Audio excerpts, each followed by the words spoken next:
Bonjour les amis, udah Winnie and hi there, ketemu lagi sama saya di Lensa Edo. Prancis. Pasti negara Prancis sudah tidak asing lagi di benak kalian. Kalau ditanya tentang Prancis, sering sekali muncul di pikiran kita betapa romantisnya bahasa Prancis. Betapa nikmatnya makanan-makanan mereka. Mulai dari pâtisserie, baguette, dan juga kejunya. Tidak terlupakan juga kebiasaan orang Perancis yang suka nongkrong di tepi kali. Kita panggil di sini la Seine.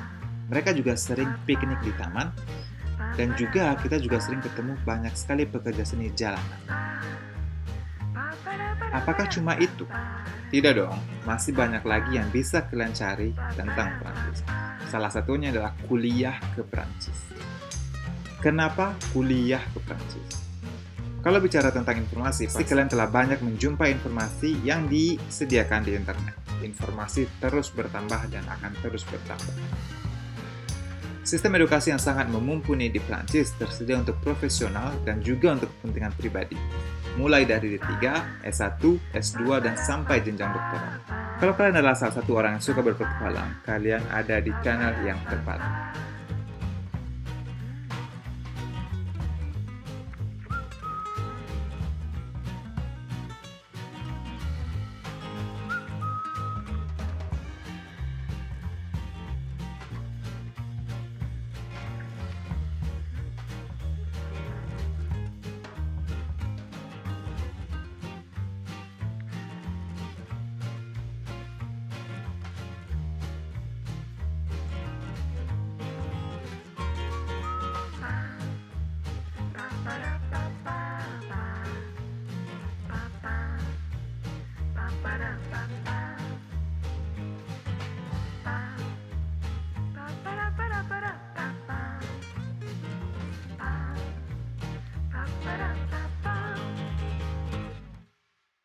Jadi kalau ini adalah kali pertama kalian ketemu sama saya di Lensa Edo, jangan lupa di subscribe dan juga diklik tanda loncengnya supaya kalian dapat notifikasi kalau saya bikin satu video terbaru, dan juga ketemu saya di @ini_eedo Instagram kalau seandainya kalian mau diskusi lebih detail atau kirim saya DM kalau kalian ada pertanyaan yang bersangkutan dengan kuliah ke Prancis, oke?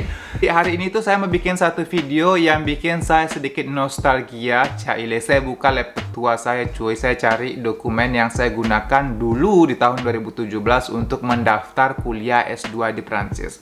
Padahal pada saat itu saya lagi belajar bahasa Prancis di kampus di Toulouse. Dan waktu itu saya ingat sekali karena saya masih ada filenya di depan mata saya itu mendaftar ke beberapa universitas, ada ISCT Toulouse, terus juga MBW Toulouse. MBW Toulouse itu saya ingat sekali itu untuk Alternance karena itu swasta.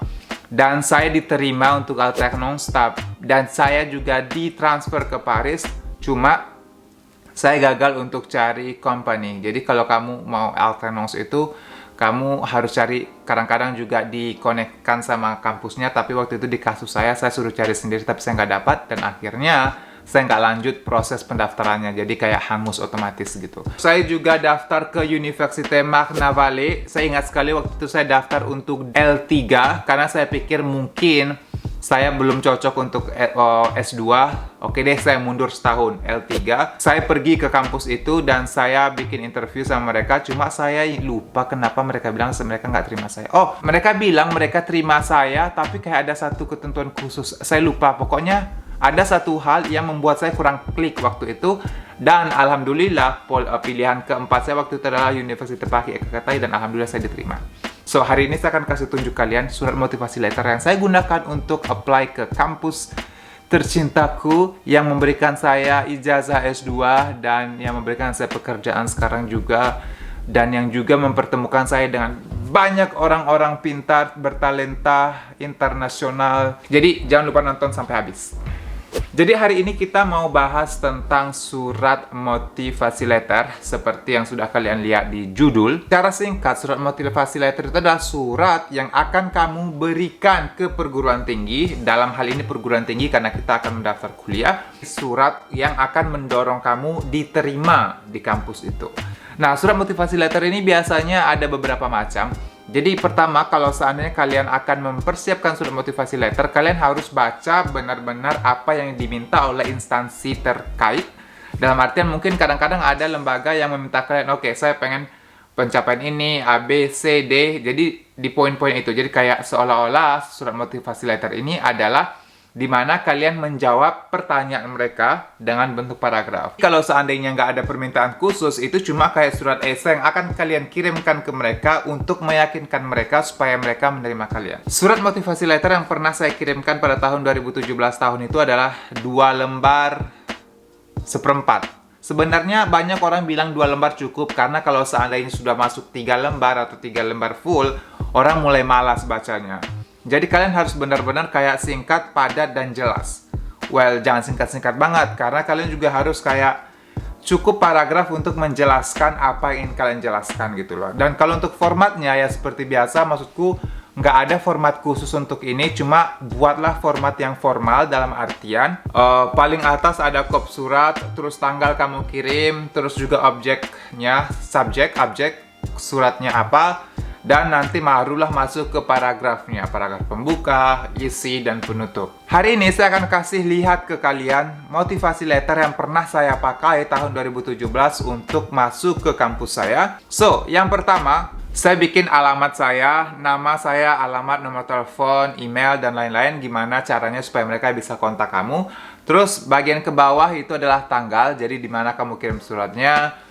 Terus yang ketiga adalah objeknya, jadi tujuannya untuk siapa dan isinya apa, kayak objek nggak sih? Gitulah pokoknya ya.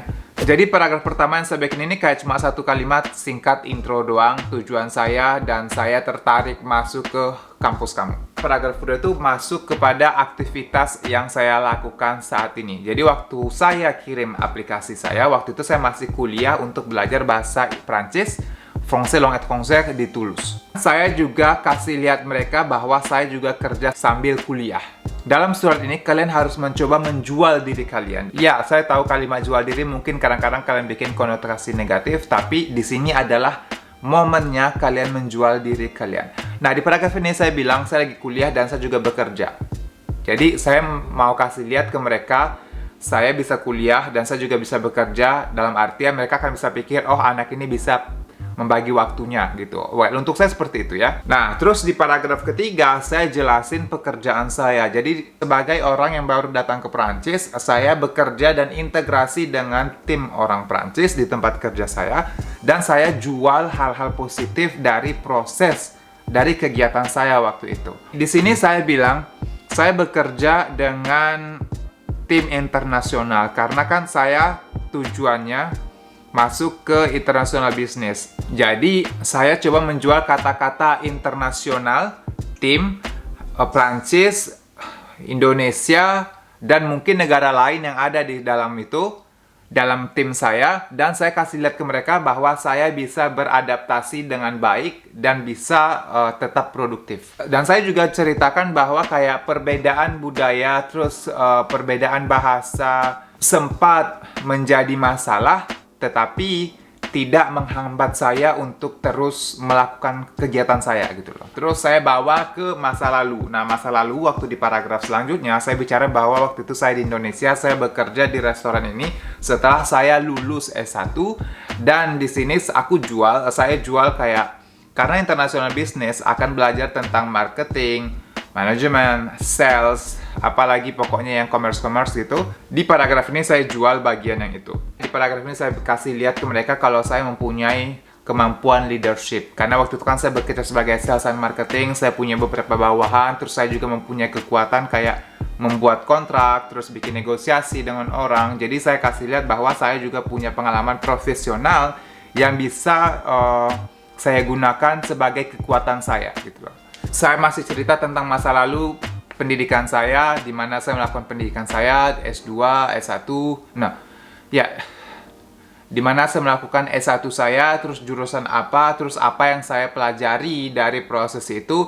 Setelah saya bicara tentang background pendidikan saya bicara tentang project saya ke masa depan. Jadi project yang akan saya bikin mungkin let's say medium term, jadi nggak terlalu jauh ke depan, tapi secepat mungkin. Karena saya bilang kayak saya pengen bekerja di perusahaan internasional, dan alhamdulillah saya sekarang lagi bekerja dengan perusahaan internasional, jadi perusahaan Amsterdam yang ada di Indonesia, di Prancis, dan seorang Indonesia yang ada di Prancis. Jadi benar-benar kayak insya Allah dan alhamdulillah masih sejalan dengan apa yang saya bilang.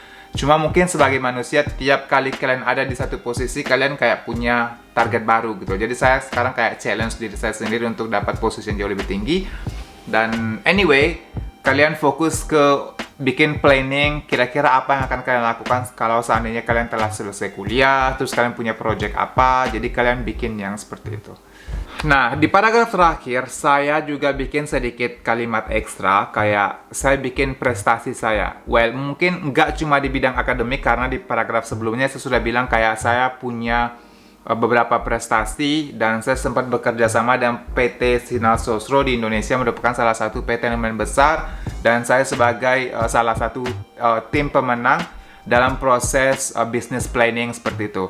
Dan di samping itu saya juga sempat bilang kayak, oke, di samping saya semua tentang akademik A, B, C, D, saya juga punya prestasi non-akademik karena saya pernah ikut berpartisipasi dalam lomba yang diadakan oleh salah satu band orang Prancis di Prancis, dan saya adalah satu-satunya kandidat yang berasal dari Asia, dan video saya waktu itu ditayangkan di TV 5 setiap minggu. Kalian harus benar-benar jual apa yang kalian punya dan sesuai dengan jurusan yang kalian bikin. Di dalam motivasi letter saya bilang, oke, saya sekarang lagi kerja, dan saya kerja dengan tim internasional.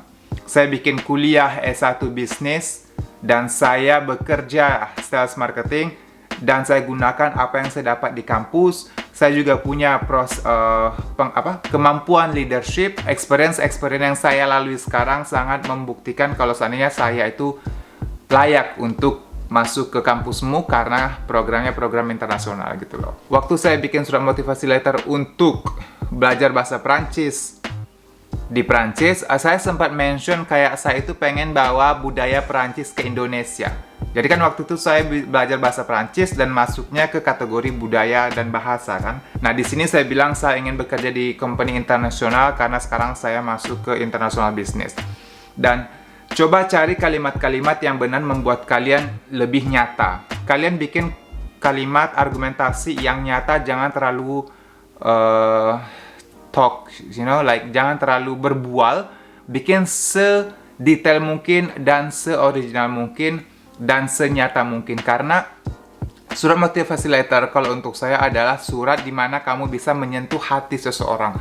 Jadi kalau kalian terlalu menyombongkan diri, orang akan, anak ini terlalu sombong, atau wow, anak ini pintar sekali, saya pengen lihat. Jadi jangan sampai kalimat-kalimat yang kalian pakai membuat nilai kalian turun. Jadi gunakan kalimat-kalimat, walaupun seandainya kalian nggak punya banyak pengalaman, cari kalimat yang bisa membuat nilai dari paragraf itu menjadi lebih tinggi gitu loh. Paham lah maksud saya, oke? So, hari ini kita bicara tentang surat motivasi letter. Di next video kita akan bicara tentang CV. Thank you for watching. Semoga video ini bisa bermanfaat untuk kalian, dan kalau kalian ada pertanyaan jangan lupa hit kolom komentar, dan ketemu saya di @ini_eedo Instagram. Sampai ketemu di video selanjutnya. Bye bye. Good luck, oke?